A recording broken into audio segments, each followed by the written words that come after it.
છોટે મોરારી બાપુએ દક્ષિણ ગુજરાતમાં સનાતન ધર્મનો જય જયકાર કર્યો છે. પૂજ્ય શ્રી પ્રફુલ્લભાઈ શુક્લ.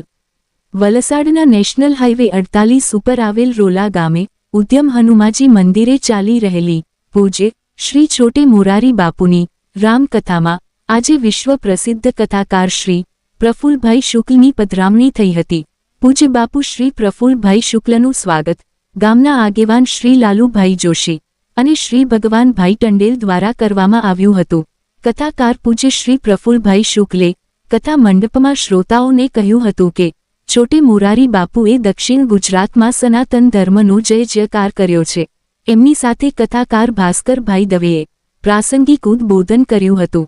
સમસ્ત વિસ્તારના ગામો ડુંગરી, રોલા, દાંતી, કકવાદી, ધોલાઈ, વાગલધરા, ધનોરી ના ગામોના લોકો કથા શ્રવણ માટે ઉપસ્થિત રહ્યા હતા.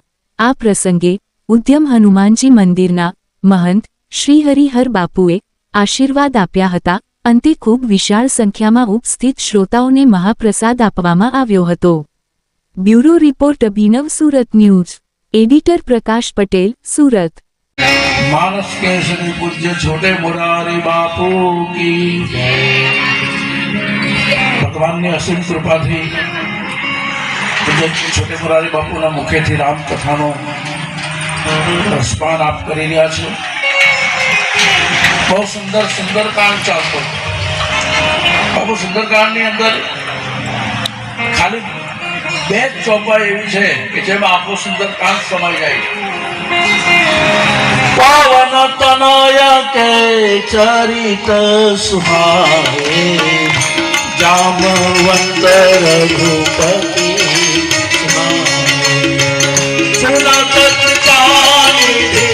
मानयत भाए तुम हनुमान रसी.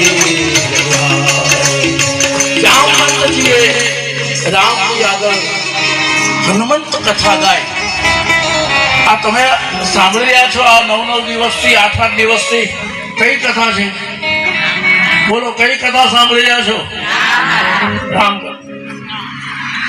પણ બાપુ ના મુખેથી તમે રામ કથા નહીં, તમે 3 કથા સાંભળી રહ્યા છો. અને હું સાબિત કરી બતાવું. જામવંત રામને હનુમાનજીની કથા સંભળાવે એનો અર્થ શું?